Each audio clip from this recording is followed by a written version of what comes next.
Good evening students. आज हम discuss करेंगे साइटोस्केलेटन। साइटो वर्ड सेल के लिए आता है, स्केलेटन वर्ड स्केलेटन सिस्टम के लिए आता है ना। और आप सब जानते हैं स्केलेटन सिस्टम क्या होता है, जो हमारी बॉडी का जो एक स्ट्रक्चर बना के रखता है ना।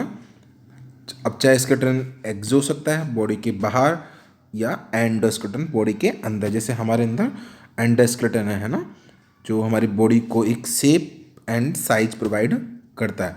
ऐसे ही सेल का भी अपना एक स्केलेटन सिस्टम होता है, इसके लिए अपन एक वर्ड रेफर करते हैं, साइटोस्केलेटन।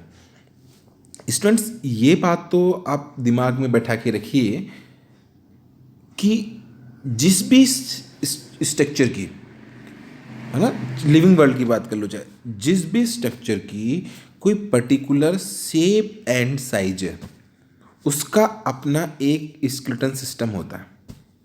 अब चाहे वो एक्सो हो चाहे वो एंडो, मतलब चाहे वो स्केलेटन सिस्टम बॉडी के बाहर मिल रहा हो और चाहे वो बॉडी के अंदर मिल रहा हो, है ना।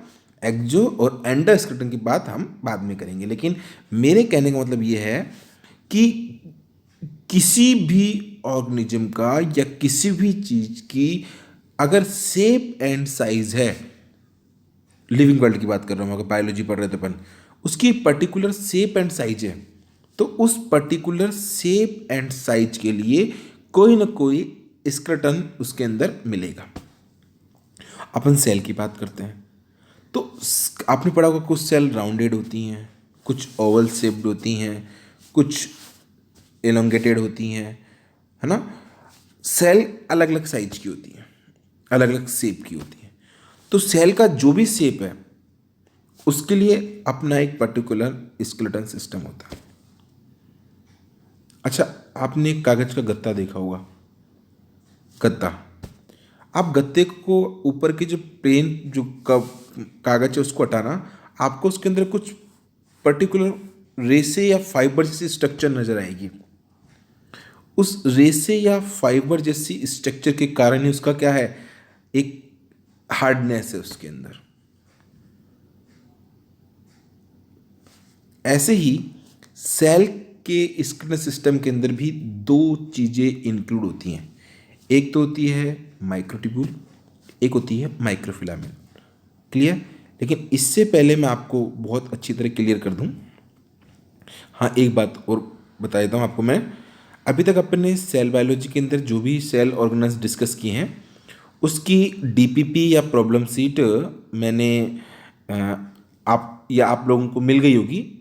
अगर नहीं मिली आपको तो आप सर से, डायरेक्टर सर से कांटेक्ट कर लें और उनसे आप अपनी जो प्रॉब्लम सीट है वो मंगवा लें।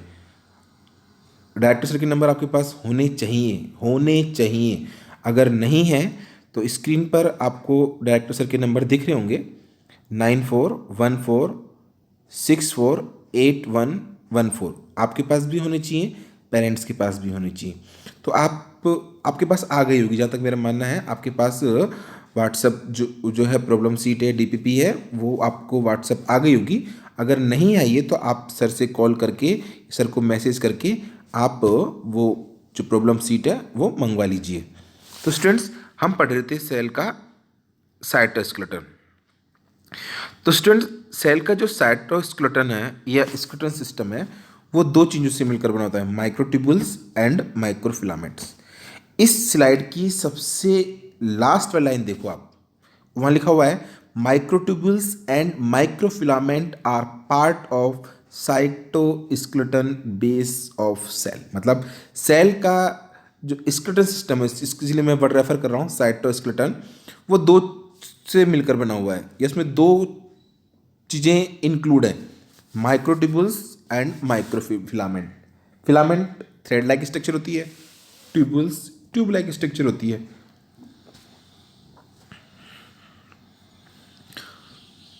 बेटा माइक्रोट्यूब्यूल्स है, ये ट्यूबुलिन प्रोटीन की बनी होती है और माइक्रोफिलामेंट एक्टिन प्रोटीन के बने होते हैं। पहली चीज। दूसरी चीज, ये दोनों ही, है ना, जो ट्यूबुलिन प्रोटीन है या एक्टिन प्रोटीन है, ये कॉन्ट्रैक्टाइल प्रोटीन है। कॉन्ट्रैक्ट मतलब कॉन्ट्रैक्ट हो सकती है रिलीज उसके बाद सिकुड़ सकती है ना, कॉन्ट्रैक्टाइल प्रोटीन है, ध्यान रखना। माइक्रोट्यूबुल्स ट्यूबुलिन प्रोटीन की और माइक्रोफिलामेंट एक्टिन प्रोटीन की बनी होती हैं। क्लियर बेटा? ये जो ट्यूबुलिन प्रोटीन है ना, ये सेल वॉल से एसोसिएटेड होती हैं प्लांट के अंदर और क्या काम करती हैं? ठीक है, सेल का स्केलेटन तो बना ही रही है, पर सेल वॉल के मटेरियल को ये गोल्जी बॉडी से सेल से आउट करने में हेल्प करती है, पहली चीज। दूसरी चीज, सेल डिवीजन की ड्यूरेशन, ये प्लांट के अंदर स्पिंडल फाइबर फॉर्मेट करने का काम करती है। वैसे प्लांट के अंदर है ना, स्पिंडल जो फाइबर है, जब सेल डिवीजन होता है तब स्पिंडल जो फाइबर है ना, सेंट्रोसोम से निकलते हैं, तो ये क्या करते हैं, सेल डिवीजन के दौरान ये माइक्रोट्यूबुल्स स्पिंडल फाइबर बनने का काम करती हैं। स्पिंडल फाइबर क्या होते हैं, यहाँ से बस आप वर्ड अपने माइंड में कॉपी कर लें और हम इसको फिर सेल डिवीजन में पढ़ेंगे, है ना। इसके बाद माइक्रोफिलामेंट की बात कर रहा हूँ, तो हमारे जब हम मसल कॉन्स्ट्रिक्शन पढ़ेंगे तो मसल कॉन्स्ट्रिक्शन में एक तो एक्टिन और एक मायोसिन प्रोटीन का नाम आएगा, तो अपन यहाँ एक्टिन की बात करेंगे। तो एक्टिन प्रोटीन है, ये मसल कॉन्स्ट्रिक्शन में क्या है, हेल्प करता है। क्लियर? तो बहुत ही सिंपल वे में आपको मैंने ये एंड साइटोस्केलेटन है इसको समझाने की कोशिश की। कुछ नहीं, आपको बस एक याद रखनी है कि सेल की जो शेप है, एक इसके लिए एक स्केलेटल सिस्टम रेस्पॉन्सिबल होता है, इसको अपन नाम दे देते हैं, वर्ड रेफर कर देते हैं साइटोस्केलेटन, और दो चीज़ों से मिलकर बनता है microtubules and microfilament. Clear? Microtubules बनते हैं ट्यूबुलिन प्रोटीन के और माइक्रोफिलामेंट्स बने होते हैं एक्टिन प्रोटीन के। ट्यूबुलिन प्रोटीन और जो एक्टिन प्रोटीन है दोनों क्या है, एक कॉन्ट्रैक्टाइल प्रोटीन है। Clear students? अब आगे आता है सीलिया एंड फ्लैजिला। समझाने से पहले मैं आपको सीधे मेरे काम वाले जो स्लाइड है उस पर चलता हूँ। देखिए यहाँ पर आपको एक बैक्टीरियल सेल नज़र आ रही है, दो बैक्टीरियल सेल नज़र आ रही है। एक के ऊपर देखिए आप पूरी बॉडी के ऊपर छोटी छोटी थ्रेड लाइक स्ट्रक्चर प्रेजेंट है, और दूसरी वाली स्लाइड में आपको ग्रीन कलर की लंबी लंबी स्ट्रक्चर नज़र आ रही हैं। तो एक तरफ आपको सीलिया लिखा हुआ मिल रहा है, एक तरफ फ्लैजिला। अब इसमें तो डिफरेंस तो कोई छोटा बच्चा आराम से बता सकता है कि सर सीलिया पूरी सेल पे प्रेजेंट रहते हैं, होल बॉडी पे प्रेजेंट रहते हैं। फ्लैजिला बॉडी के एक पर्टिकुलर पार्ट पे प्रेजेंट होते हैं। सर सीलिया का नंबर ज़्यादा होता है, मतलब इन कंपेयर टू नंबर में ये फ्लैजिला से ज़्यादा होती हैं, और फ्लैजिला नंबर में कम होते हैं। सीलिया की लेंथ कम होती है, फ्लैजिला की लेंथ ज़्यादा होती है ना। देखो इस स्लाइड में कोई डिफरेंस दिख रहा है। The cilia are small in size, है ना, 5 to 10 μm, और फ्लैजिला आर लॉन्ग, आपको डायग्राम में दिख रहा है।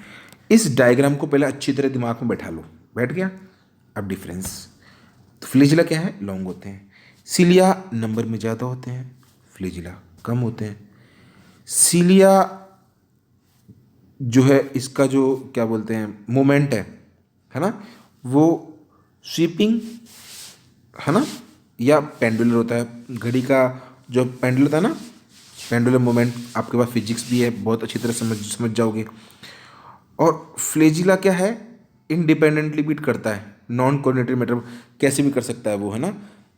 घोड़े वाला एक तरीके से मैं बोलूँ तो वेव टाइप में कर सकता है ये, है ना, पर इसका कोई मोमेंट इंडिपेंडेंटली है, कोई फिक्स नहीं है। दूसरा, सीलिया लोकोमोशन में, अटैचमेंट में, फीडिंग में, सेंसेशन में हेल्प करते हैं, है ना, जबकि जो फ्लैजिला है वो केवल लोकेशन में, लोकोमोशन में हेल्प करते हैं, सॉरी लोकोमोशन मतलब मूवमेंट में। क्लियर? दूसरी चीज, सीलिया बॉडी के आउटसाइड है। आपको एक डायग्राम में पैरामीशियम दिख रहा है ना, और एक में आपको यूग्लिना दिख रही है। तो आप देखिए पैरामीशियम की चारों तरफ सीलिया है, नंबर में कम है। यूग्लिना में आपको एक फ्लैजिला दिख रहा है, लेकिन नंबर में कम है, लेकिन लेंथ में ज़्यादा है। सीलिया नंबर में ज़्यादा है, लेकिन लेंथ में कम है। दोनों का काम क्या है, मूवमेंट का है। क्लियर? अब इनकी जो इनर स्ट्रक्चर होती है, आप देखो देखने की कोशिश करें, इसके अंदर आपको जो कई ट्यूबल्स नज़र आ रही हैं, 9+2 का अरेंजमेंट बोलते हैं इसको हम। मतलब 9 तो ट्यूबुल बाहर हैं, आप काउंट कर लो, और 2 ट्यूबुल्स बीच में जिनको सेंट्रल माइक्रो ट्यूबुल्स बोलते हैं। बाहर जो 9 है वो डबलेट है, मतलब डबल के फॉर्म में है, काउंट कर लो आप। इस अरेंजमेंट को बोलते हैं 9+2 अरेंजमेंट। क्लियर। इसके बाद आप देख लो इसके ऊपर एक मेम्ब्रेन है, इस मेम्ब्रेन को अपन बोलते हैं प्लाज्मा मेम्ब्रेन, लेकिन इसको नाम देते हैं अपन एक्सोनीमा। क्लियर। नीचे से क्या है, बेसल बॉडी है। चलो अपन एक बार वापस अपनी स्लाइड पे चलते हैं।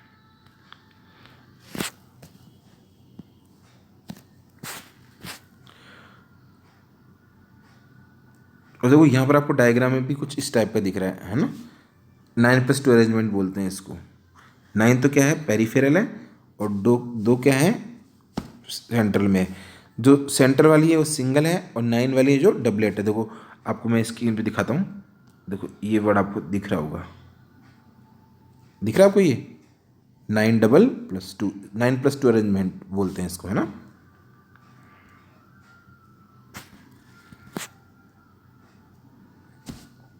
क्लियर।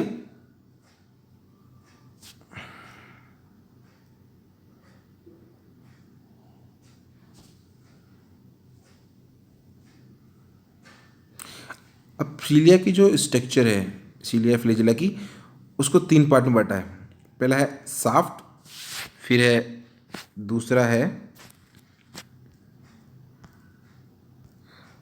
बेसल बॉडी, और तीसरा है रूटलेट्स। देखिए इस डायग्राम में देखिए आपको बेसल बॉडी दिख रही है, इसके ऊपर जो है वो आपके क्या है, रूटलेट्स, और ऊपर जो है वो आपके साफ्ट है ना।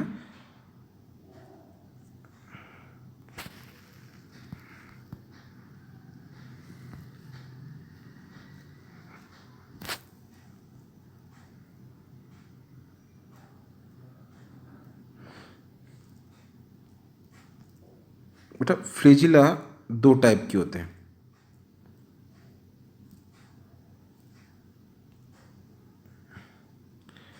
एक होता है विप्लेस, एक टेंसिल।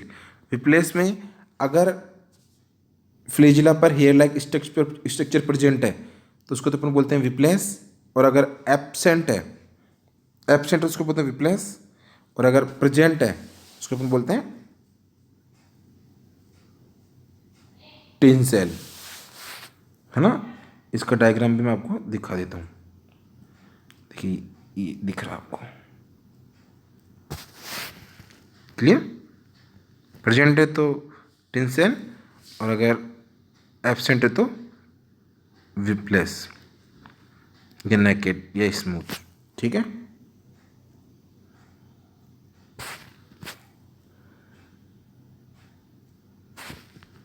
आप इसके नोट्स तैयार कीजिए, है ना, इतना कोई टफ नहीं है।